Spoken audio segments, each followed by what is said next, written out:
Welcome to this symposium on the ethics of disagreeing with each other.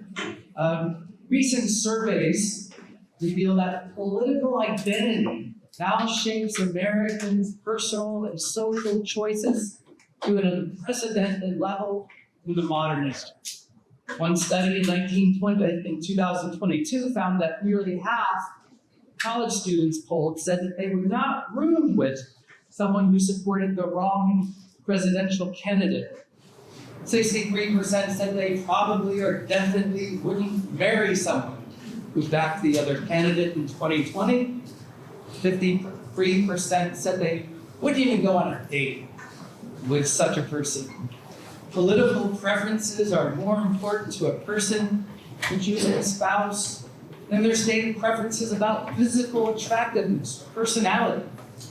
And parents agree. One study shows that they would be more upset if their child married someone from a different political party than someone from a different religion. So partisan identity is a powerful social boundary extending to everyday relationships and perceptions. And forget marrying them, we barely talk to them, unless it's to demonize. But we're here to talk today.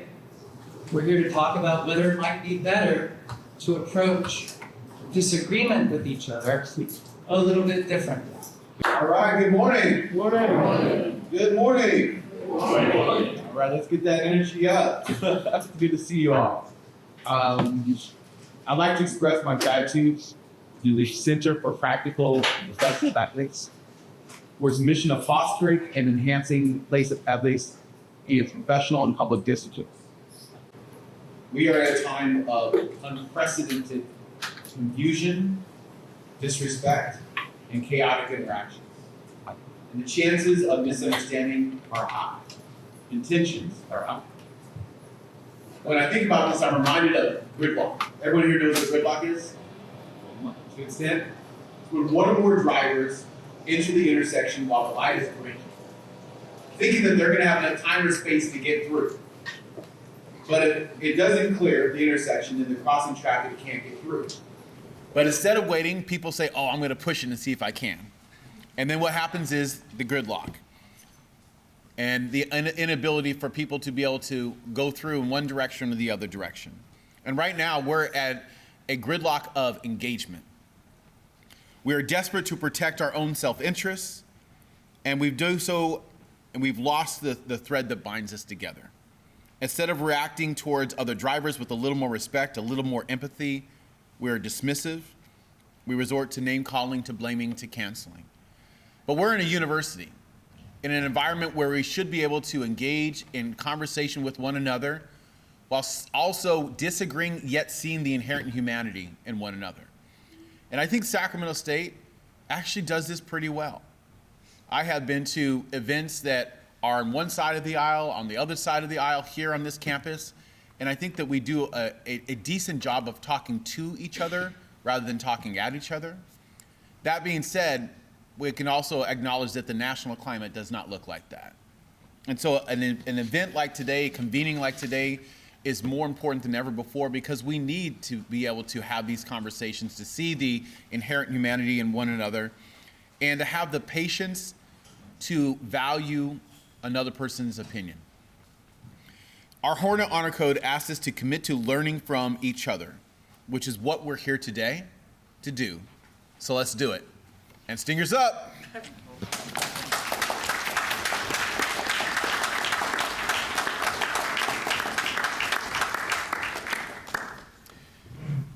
Thank you, Dr. Wood. It's now my distinct pleasure to introduce the president of Cosumnes River College, Dr. Ed Bush.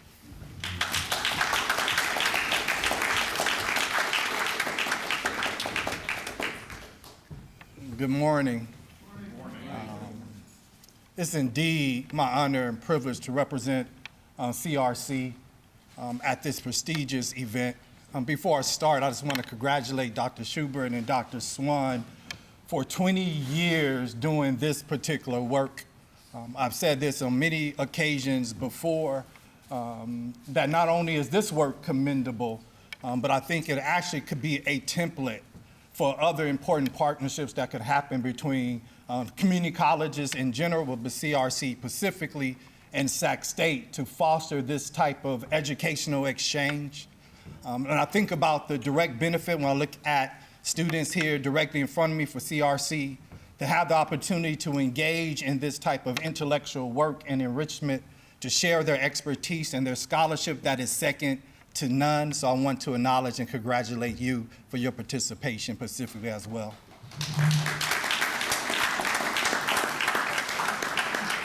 Also, I'll be remiss not to recognize our Board of Trustee member that's here, Dr. Colette Harris-Matthew, represents Los Rios Community College District Board, which just underscores how important, how significant this event is and what it means for us in Los Rios and Cosumnes River College. Dr. Luke Wood really said it all.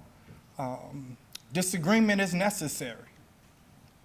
In fact, I believe that it's essential to drive innovation, creativity, that the more you interrogate an idea, a principle, the more likely that it will stand and be sustainable over a period of time. Also believe fostering political discourse and disagreement at a university is what makes a university or college a college. In fact, it is a training ground to know how to engage, how to challenge what you believe all of your life, all 18 years of your life, 19, 20, 21 years of your life, to be able to open your mind to new concepts, new ideas, new ways of being, new ontologies that you may not have been exposed to in your life before. And in engaging in dialogue with folks that might be diametrically opposed to your political or religious or social views is essential for your own development, not just for the larger development of society. So, in fact, we need to foster and create situations for that type of robust discourse to happen. And so that's why I'm so pleased that we continue to have forums like this to give us opportunities to be able to do that. And as we consider political discourse, I just want to be mindful that power dynamics matter. And so sometimes it doesn't matter just what is said, it's who says it. So imagine being at your home, your child can have their opinion, and you could be open as a parent to that discourse. But it's different when the parent says their opinion, because more than likely it's going to be policies within that home. So it's important for us to engage in discourse, but it also is essential that we challenge the power dynamics and power structure, knowing that their viewpoints, vantage points, and opinions is going to matter or carry more weight. So while our voices are equal and all voices are matters, there's a difference when it comes to power dynamics.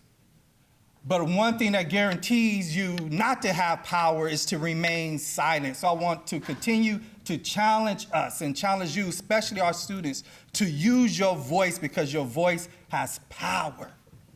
And especially at this particular point, at this particular time, your opinion, your perspective carries weight to challenge power and political structures that continues to seek to divide and polarize us as opposed to bring us together. And so with that, thank you for your time and looking forward to the conversation.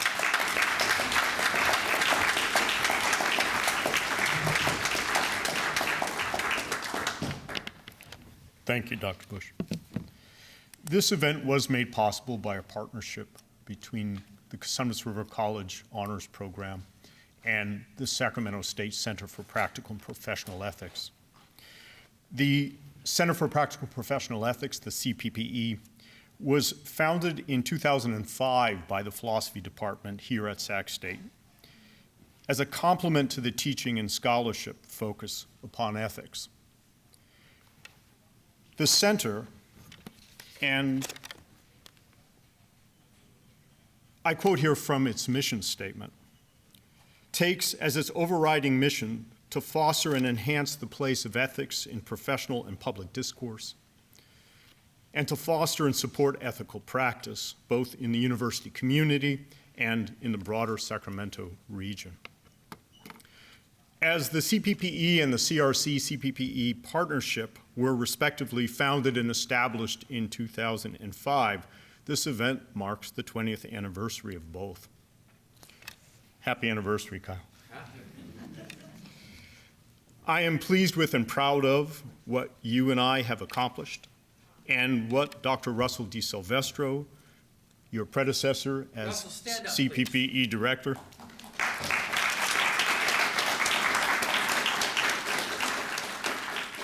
now the chair of the Department of Philosophy here at Sacramento State. I'm proud of what we accomplished.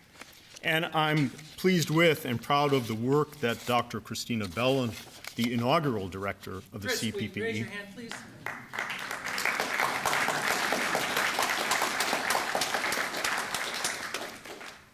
Pleased and proud of the work that we did to establish the center and the CRC-CPPE partnership.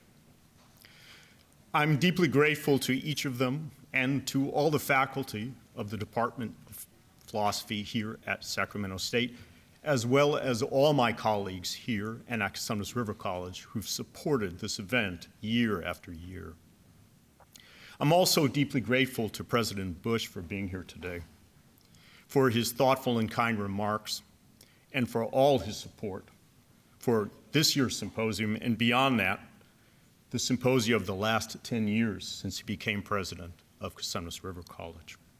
Thank you, Dr. Bush, yet again for all your support for the Cosumnes River College Honors Program and for understanding the crucial role the symposium plays in providing all our students, particularly our honor students, with the opportunity to engage with an academic conference environment. I'm also very grateful to you, President Wood, for joining us this year and for your support for this year's symposium.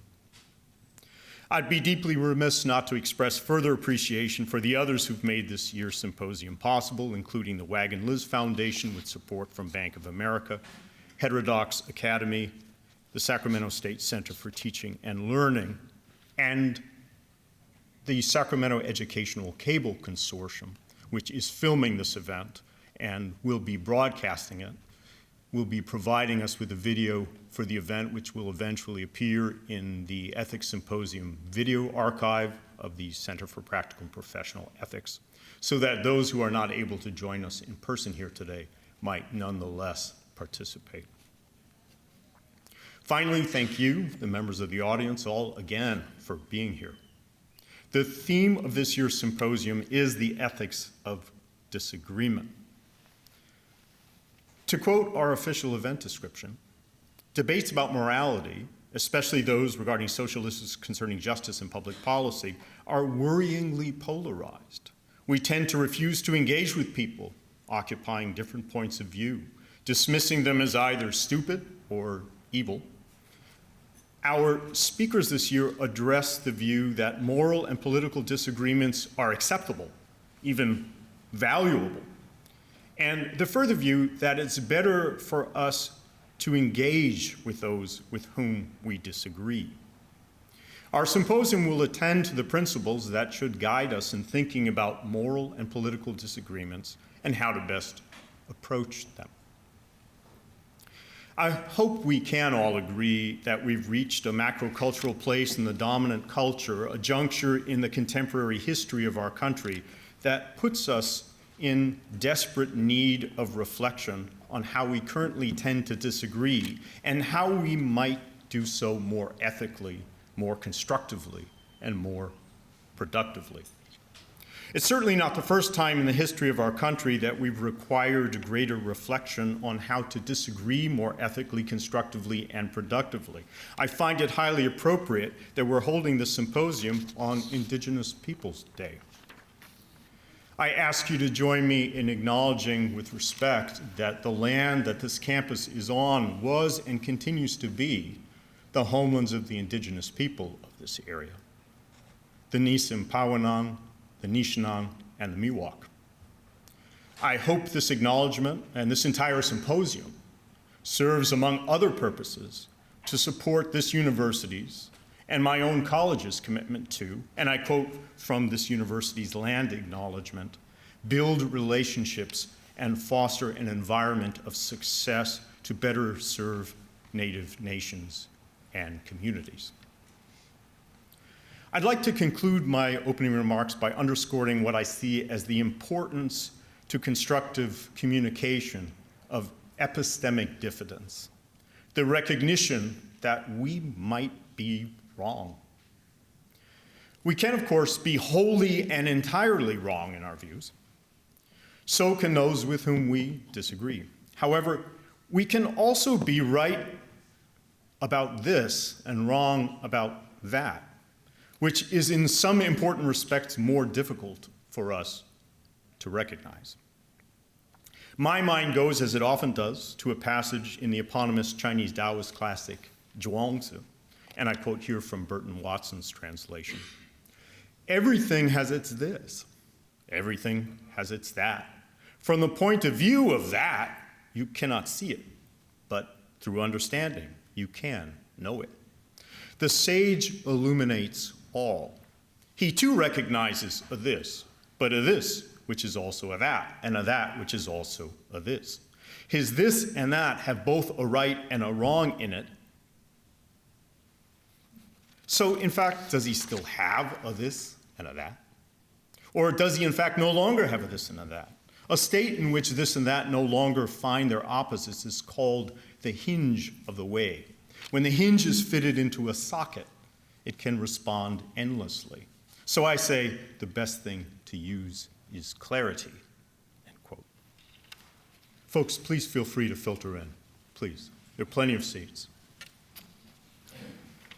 I see in this passage a recommendation for how to approach disagreement as a constructive process by which we can develop more sophisticated views and develop a more sophisticated appreciation of the view of others.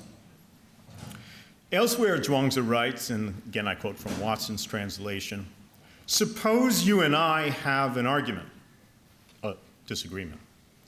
If you have beaten me instead of me beating you, then are you necessarily right and am I necessarily wrong?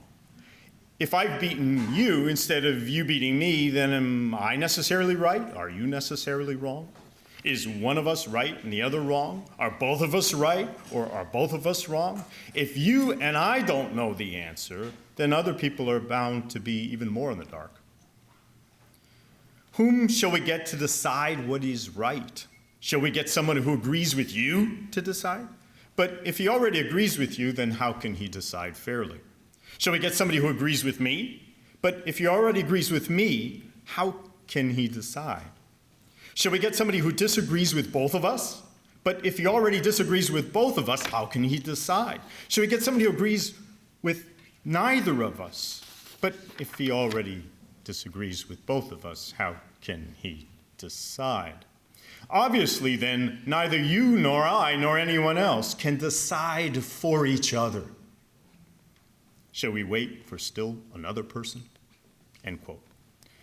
This isn't a place for a detailed exegesis of this text, however tempted I may be. I introduce it for present purposes as a call to epistemic diffidence, diffidence about our own views, and diffidence about the process by which we determine the value of disagreement. The passage from which I was quoting in Zhuangzi ends with a recommendation that you, quote, leap into the boundless and make it your home, end quote.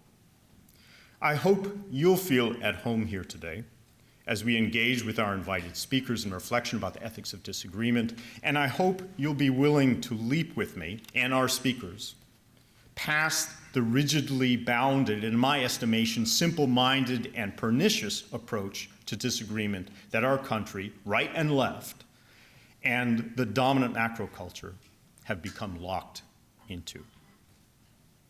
Our main sessions today will be chaired by current students and alumni of the Cosumnes River College Honors Program. Our first main session will begin in just a few minutes at 9:30.